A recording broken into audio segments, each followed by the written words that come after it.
Kwa mitume walipokuwa wanachagua, walikuwa wanachagua watu wenye sifa za kiroho, sio sifa za kimwili, sifa za kiroho. Watu ambao wameshuhudiwa kuwa wema, watu waliojazwa Roho Mtakatifu, watu ambao ndani yao wana hekima ya Mungu, ufahamu wa ndani.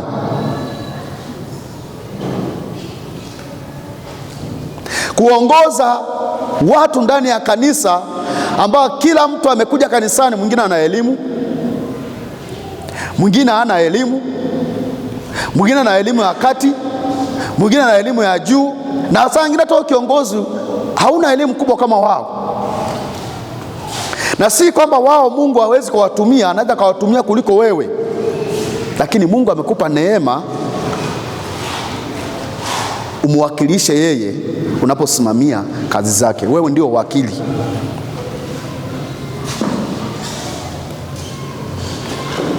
Bwana Yesu asiwe sana. Haleluya. Unapoona leo tumefikia hatua hii, tulianza na vitu vidogo. Miaka ya nyuma kali ndio umekuja kanisani, na kumekuwa mchungaji wangu aliniambia hivi viti 70 na kukabidhi visipotee hata kimoja.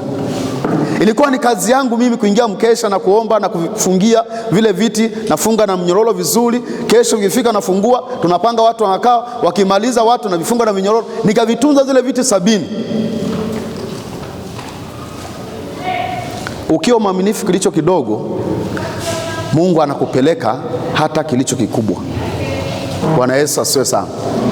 Haleluya. Unapochaguliwa kuwa kiongozi ndani ya kanisa,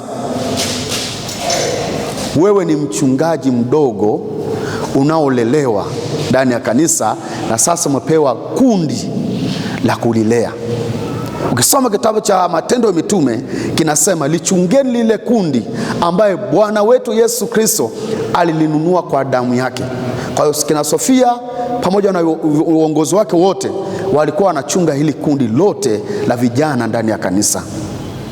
Taarifa zote za uongozi ndani ya idara ya vijana ndani ya kanisa tulikuwa tunapata kwa Sofia, kwa sababu huwezi kumuuliza mtu mmoja mmoja, wewe uendeleaje, lakini yeye anaweza kukusanya taarifa zote akatuletea mezani, na sisi tukatafakari. Tukiona kuna jambo, tunakuja sisi wenyewe tunaongea na nini.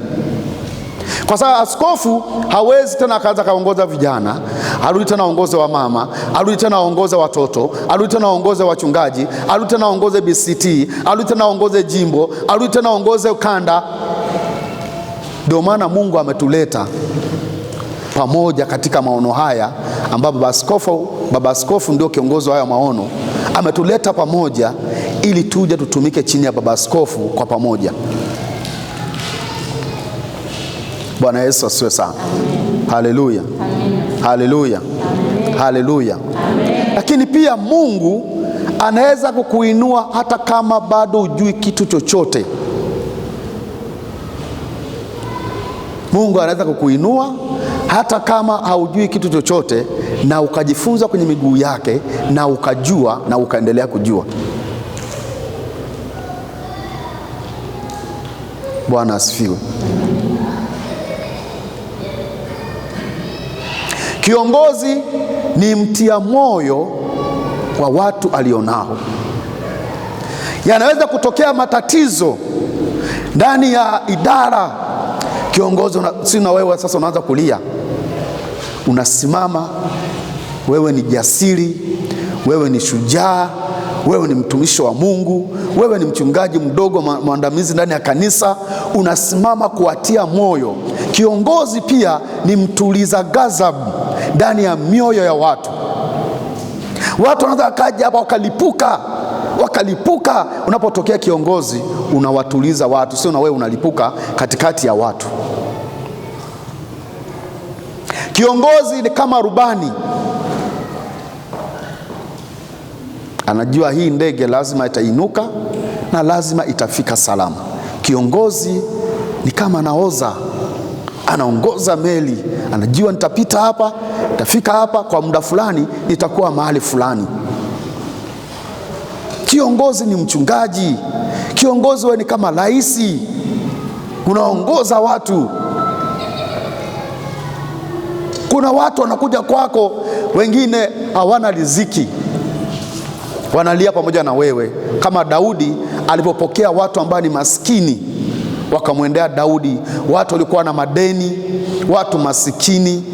Daudi akawasaidia, akawapokea, akawaombea mbele za Mungu. Na sisi tukiwa na maskini wetu, Yesu ametupokea.